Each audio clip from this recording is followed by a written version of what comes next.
Why, hello there, my internet friend. Thank you very much for clicking on this video. I'm assuming that if you were here, you've picked up my Adobe Premiere Pro color correction presets and LUT pack. So today I want to show you the installation process of that, how I use that in my color correction, color grading workflow, and hopefully answer any questions you might have on any of that. So let's go into Premiere and talk about that.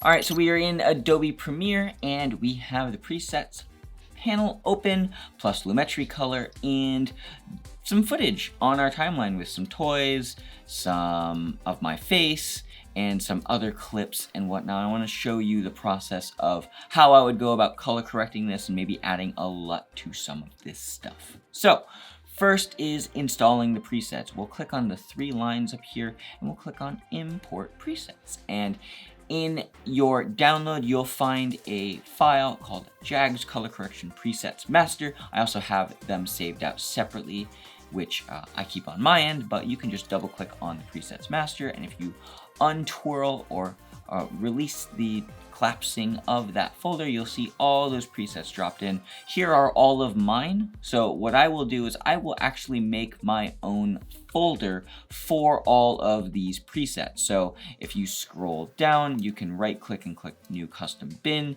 and you can make a bin. But we're just going to delete that because I already have my Jags bin right here. We'll twirl that down and we'll have a color correction folder. So we'll take all the ones that were installed, and I know Crane Kick is one of them, Skin Pop is another, and just go through and select these color correction presets. Now, worth mentioning that these will work on other log footage. However, I have graded these for my Sony a7S III, so it is worth mentioning that if you are not using a Sony camera, you might have to fuss with the colors just a little bit to get it right. But if you're recording things with the correct white balance and in camera, these should get you 90% of the way there. Now, we have this flat footage, and I know I shot this on my Sony a7S III in S-Log3 that is, and what we're going to do is we're going to start with one of these starters. So let's do the first one, S-Log3 Starter 1 Jags. We can drop that onto the footage, and hey, it went from real gross and flat to this very bright and colorful image. And if we go into the Lumetri color settings, we can see kind of what's happening here. We bumped up the highlights, the whites just a little bit. We brought down the blacks. We go into the creative, brought in some sharpening, some vibrance, some saturation, but not actually, no, there's no saturation on this, just sharpening and vibrance. And then we go into the curves. We have a pretty hefty S curve going on. And then we brought in some orange and teal, brought down those highlights, our midtones, brought up the highlights and brought down the shadows. And yeah, nothing too crazy going on here, but this is where I would start if I'm trying to color correct something. So what we can do now is we can either fuss with some of these settings, but the exposure of this actually looks pretty good. And if we go to Window and Lumetri Scopes, and then let's just drag this right there, we can see that the exposure is pretty distributed evenly. Obviously, I'm filming in a dark room, so there's a lot more information in the shadows, but everything is pretty even so far. So that's helpful, that's useful.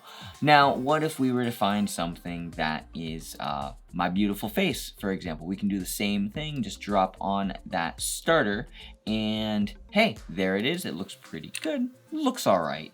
Now, there is one other preset in here that I will also use if I want to bring a little bit more emphasis to the character, to the skin tones. Now, everyone's skin tone is a little different, so you'll have to do a little bit of fussing, but we can just go into our effect controls, get rid of that, and we'll go to the skin pop.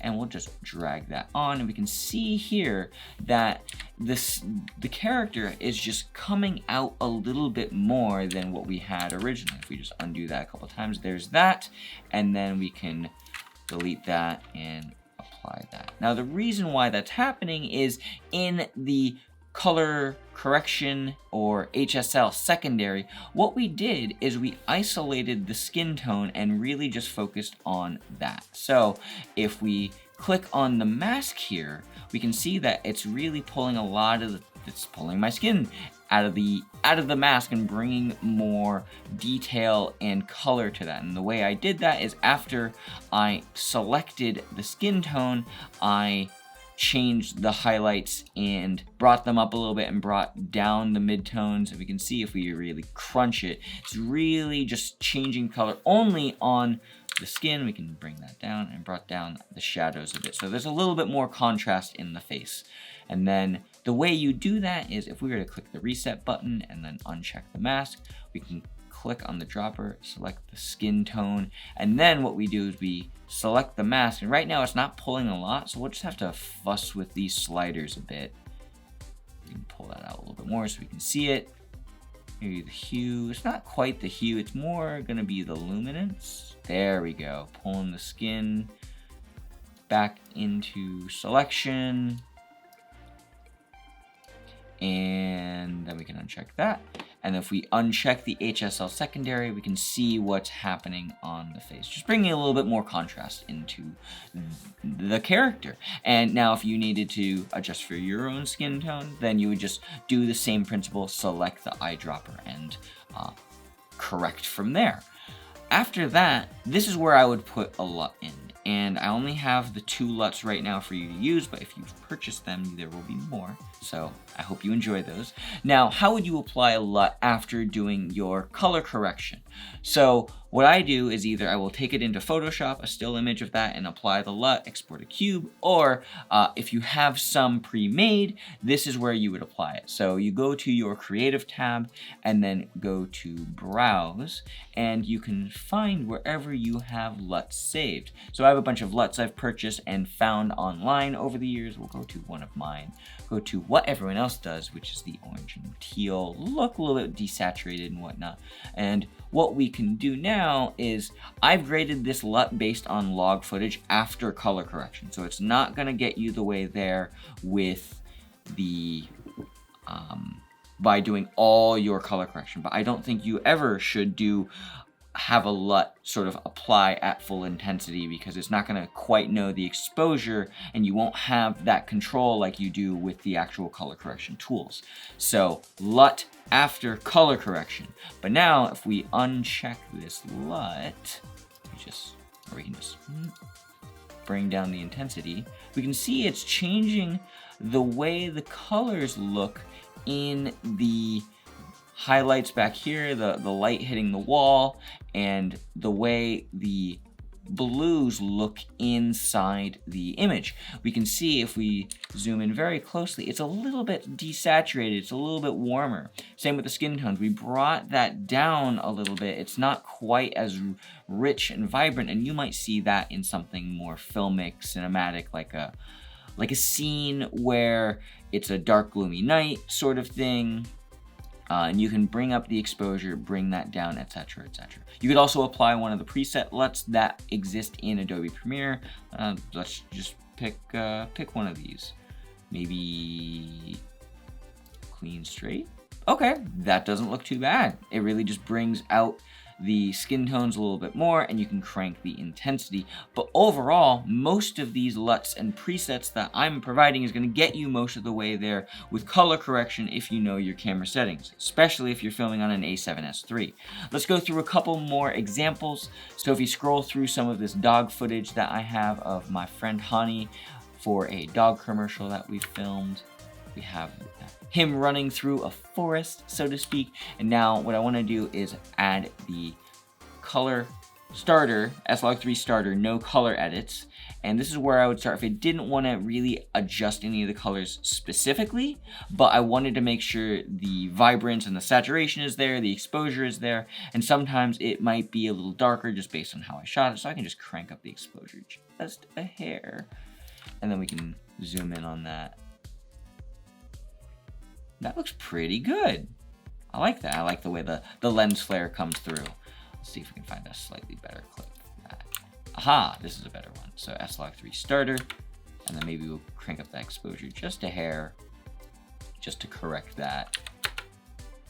That looks pretty good. And then from here is when I would apply my LUT. So I would go to Creative and then go to custom, and we can find that what everyone else does again, and it really desaturates the warms and really pulls away some of the color. But then we can either bring that back out or really crank it up if we wanted to, but then it kind of breaks the image a little bit. So that's where you would start. Now, it is worth mentioning one final note that the A7S III shoots in 10-bit. Now, if you are shooting in an 8-bit camera, like one of the A7 III models or most video on your phone, etc., etc., then what you might find is that these LUTs are going to be a little bit more intense than it would be on a non-LUT, on a non-10-bit camera. So what we're going to do is we're going to go to my selects and go to dog clips. And we can see here that I have another batch of dog clips that I filmed on my Sony A9 in a slightly flatter profile. So we have this beautiful little pug, I think his name is Frankie, and we're gonna add the basic flat starter profile. So Sony flat profile starter, drag that on, and it just brings in a little bit less saturation, but saturation overall, a little bit of vibrance, a little bit of sharpening, and then just adding a little bit of curve. And then from here, I would add my LUT. So sure, we'll try this one. That looks pretty cool. I like that. That works. And you can bring down the intensity, bring up. You can go in and do the same HSL secondary if you want to for anything there. Now, if you are shooting on a camera that is like a Sony A7 III and it shoots in 8-bit, but you're shooting in log, then you could do something like my S-Log2 starter. So really just know your camera, what the color settings are, what the limitations are, and then use these presets and then apply the LUT. So this will hopefully get you started with adding some color correction to your footage. I hope this was helpful in explaining the installation process, how to use them, and it is always worth mentioning that getting it right in camera is always going to be better than trying to fix it in post. So make sure you do that. And that's basically it. If you have any comments, questions, concerns, whatever else, comment section down below, or if you want to say, hey, that's always welcome, or hit me up on Instagram at JohnJagsNee. If this video was helpful to you, hit that like button. It lets me know that I'm creating content that is valuable to you, or stick around for the party by hitting that subscribe button. We can get notifications on the cool tutorials that I upload and maybe some vlogs and whatnot. And outside of that, I will leave you with one more friendly reminder. Eat 1 gram of protein per pound of body weight and you will make some. Goodbye, my friends. Bye. Put the place up.